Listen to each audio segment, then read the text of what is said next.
Бүгін Жогорку кеңеш адаттагыдай жалпы жыйынга чогулушту. Анда депутаттар ар кандай маселелерди көтөрүп, ортого салды. Бүгүнкү жыйынга министрлер кабинетинин төрагасы баш болгон адамдар чакырылган. Алар эл өкүлдөрүнүн карама-каршы суроолоруна жооп берип, буларга токтолду. Чуу дегенде эле эл өкүлү Абдувахап Нурбаев министрлер кабинетинин төрагасы Акылбек Жапаровду жарга такады. Анын буга чейин айткан сөзүн эстетип, мугалимдердин айлык маселесин көтөрдү. Анда ал мугалим жигиттерге турмушка чыгам деген кыздар карадалы болуп кетпесин деген какшык сөзү менен суроону мындайча узатты. Өткөндө айтпадыңызбы, мугалимдердин айлыгын көбөйтөбүз депчи, анан ушу мугалимдерге мен мугалимге турмушка чыгам деген кыздарды кызыктырабыз деп. Ошолор карадалы болуп кетпеш үчүн ушуну быйылкы жылы 1-2 эсе көбөйткөнгө мүмкүнчүлүк барбы? 2022 жылы. Абдувахап Мамадрасулович, сиз билесиз да, мен Финляндиянын мисалын келтирдим да. Финляндияда жыл сайын опростор болуп турат экен, ушундай. Бизде дагы кийинчерээк жасасакпы деп атабыз. Ошол жерде Финляндиянын кыздары биринчи мугалимге турмушка чыгабыз, экинчи архитекторго дейт экен да. Мен ошол жөнүндө мисал катары айткам, бирок мен үмүтүм бар, биз ошого барабыз деп. Азыр биринчи кварталдын жыйынтыгы менен 1 апрелге мугалимдердикин, анан врачтардыкын, культура жана наука кызматкерлеринкин көтөрөбүз. Эске сала кетсек, 13 октябрдагы Жогорку кеңештин жыйынында Акылбек Жапаров мугалим жигиттер боюнча кеп козгогон. Анын бул сөзү социалдык тармактарда шакабага алынып, кызуу талкууга жем таштаган болчу. Эгерде мүмкүнчүлүк боло турган болсо, биринчи эле мугалимдердикин көтөрөбүз. Рахмат. Кийимге турмушка чыгасың десе, мугалимге дегенге чейин токтобойбуз. Бүгүнкү жыйында мына ушул айтылган сөз аткарыла турган болуп калды көрүнөт. Озунамай, эмнеси болсо да өкмөт башчынын сөзү жерде калбайт деген ишенимде туруп туралы. Ошол саясатыңыз. Аларда дагы бир депутат министрлердин иштөө стилин сынга алды. Дегенибиз, эл өкүлдөрдүн телефон чалууларын министрлер көтөрбөй коюшуп жатыптыр. Буга нааразы болгон Шайлообек Атазов Кыргыз өлкөсүнүн жүктөрүн Казакстан, Орусия өңдүү мамлекеттер текшерип кыйнап жатса, министрлер эмне кылып жатат деген түр калтырды. Коомдук бирикмеси Акылбек Үсөнбекович мындай кайрылуу арыздар менен кайрылды да, бул жерде айтып атат, Өзбекстанга кирген жүк ташуучулар дозвол, уруксат кагаздары түгөнүп калган дейт. Министр транспорт көңүл бурбайт экен. Ушул айдоочулар аябай кыйналып кетиптир да. Мына артыңызда экономика министри, транспорт министри биздин телефонду албайт. Айтып койсоңуз, телефонду алып, депутаттар менен иштешкенди мындай адат кылсын. Себеби депутаттардын телефонун албаган министр элди такыр тоготпойт да. Айдоочулар коомун эмес, башка чиновниктерди делечи. Булар айтып атат, Өзбекстанга биз кире албай калдык депчи. Шуну Минтранс чечсе болобу? Минтранстагы, Министерство коммерциядагы чечсе болот. Мен өзүм дагы бүгүн кечке чейин карап чыгайын, эмнеге андай болуп атат. Ошондой эле дагы бир депутат кесиптешинин абалына тынчсызданып жатканын билдирип чыкты. Буга чейин Жогорку кеңештин спикери Талант Мамытовдун талапкерлиги БШК тарабынан алынып салынган. Бул жагдай азырынча ачыктала элек. Тийиштүү жактардан так жооп качан болот деп кызыкты. Биздин төрагабыздын, вице-спикердин тагдыры эмне болот? Эмненин негизинде алынды келип БШКнын төрагасы келип бизге бир информация берип койсун, түшүндүрүп. Төрага боюнча азыр юридикалык жактары такталып жатат. Бүгүн эртең так жообу болот. Ал үчүн бир ушул маселе боюнча БШКны чакыруу менимче азыр эртерээк.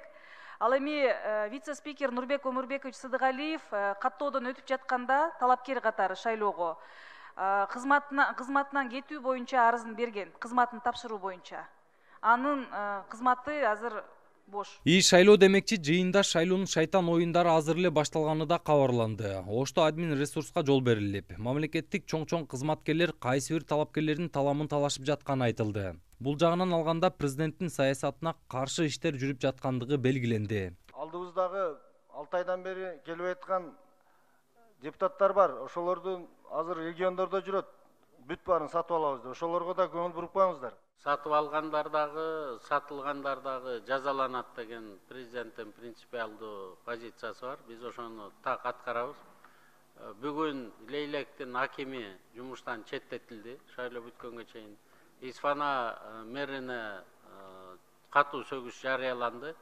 Мындан ары кайсы бир аким, кайсы бир министр, кайсы бир кандидатка же дагы бир кайсы бир партияга үндөй турган болсо, экинчи жумушка алынбай турган статья менен за утрату доверия менен жумуштан кетет. Мындай көрүнүштөр болуп жатат деген өкмөт башчы чаралар катуу болорун дагы бир жолу эскертти. Ушундай ишке аралашты деген Лейлек районунун акими кызматтан четтетилип, Исфана шаар мэрине сөгүш берилгенин билдирди. Айта кетсек, Кыргызстанда 28 ноябрда аралаш система менен парламенттик шайлоо өтөт. Жаңы шайлоо мыйзамына ылайык парламентте 90 депутат болуп, алардын 54-ü партиялык тизме менен, 36-сы бир мандаттуу округтан келет. Жолдар Бузумов, Нурбек Жеңишбек уулу, Нурньюс, Бишкек. Ал жерде эгерде кайсы бир борбордук орган же өкмөттүн мүчөлөрү Эртең партиялардын документтерин текшерүүнүн жана талапкерлерди каттоонун акыркы күнү. Алдыда үгүт иштери башталат. Быйылкы жогорку кеңеште шайлоону таза өткөрүүгө аракет кылып жаткан бийлик алгачкы аракеттерин ачыктап жаткан өңдү. Анткени Лейлек районунун акими шайлоого аралашкандыгы үчүн жумуштан четтетилгени маалым болду. Теманы кабарчыбыз улантат. Өткөн жыл болуп өткөн жогорку кеңешке шайлоо болуп көрбөгөндө мыйзам бузуулар менен коштолгон. Анын кесепети элдик толкундоого жеткирип, бийлик алмашканы маалым. Эми өлкө башчы өткөн тарыхты эске алып, бул жолку шайлоону дүйнө эли таң кала тургандай кылып өткөрөлү деген тапшырмаларын берүүдө. Президенттин мындай убадасына калктын калың катмары үмүт менен карап турат. Шайлоого коюлуп жаткан талаптар чындыгында өтө катаал болуп атат. Мен ойлойм, бул шайлоо чындыгында таза өтөт деп. Президентибиз эл шайлаган. Анан кийин биз дагычы бул неменин ошо президентибиздин сөзү туура деп түшүнөбүз биз. Президентибиз жакшы иштеп атат. Эл үчүн кам көргөн, менимче жакшы эле болот. Эми айтканына караганда өтөт го деп ойлойм. Эгер өтүп кетчү болсо, элдин ишенимин актайт деп ойлойм. Администрация колдонбойт деп атат. Таза өтөт деп атат, дүйнөгө көрсөтөбүз деп атат. Ошого ишенип турам. Шайлоону таза өткөрүүгө бел алып жаткан бийлик алгачкы кадамдарын ачыктап баштады. Шайлоого аралашкан атка минерлер аныкталса, жазасыз калбайт деген убадалар далилдене турган түр көрсөтүлүп жатат. Айтайын дегенибиз, бүгүн министрлер кабинетинин төрагасы Акылбек Жапаров, Баткен облусунун Лейлек районунун акими Алмазбек Рахманкулов кызматынан четтетилгенин билдирди. Анын айтымында Исфана шаарынын мэрине катуу сөгүш берилди. Жапаров шайлоодо кайсыл бир талапкерге же партияны үгүттөгөн атка минерлерге катуу чара көрүлөрүн эскертти. Добуш сатып алгандарды, саткандарды катуу жазаланат деген президенттин принциби бар. Биз аны аткарабыз. Бүгүн Лейлек районунун акими шайлоо бүткөнгө чейин жумуштан четтетилди. Исфананын мэрине катуу сөгүш жарыяланды. Мындан ары кайсы бир аким же министр кайсы бир партияга же талапкерге үндөй турган болсо, ишеничтен кетти деген негизде экинчи жумушка алынбай турган берене менен кетиребиз. Ал эми депутаттар боюнча мен комментарий бере албайм. Алар да биздин пикирге кошулат деп эсептейм. Өткөн жылкы парламенттик шайлоодо өлкөнүн экинчи борбор калаасы Ош шаарында административдик ресурстун болуп көрбөгөндөй одону бузулганы айтылган. Буга байланыштуу кала башчысы Алмаз Мамбетов шайлоо алдында муниципалдык башкармалыгынын башчыларын ротациялоо жолун карап чыгуу тапшырмасын берген экен. Учурда эки аймактын башчылары ротацияланганы маалым болду. Бүгүнкү күндө эки аймактык башкармалыкты биз кызмат ордуларын алмаштырдык.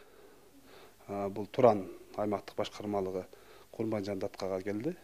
Ал эми Курманжан Датканын башчысы Туранга которулду. Биз мыйзамдарды карап чыктык ротациялоо тартиби боюнча.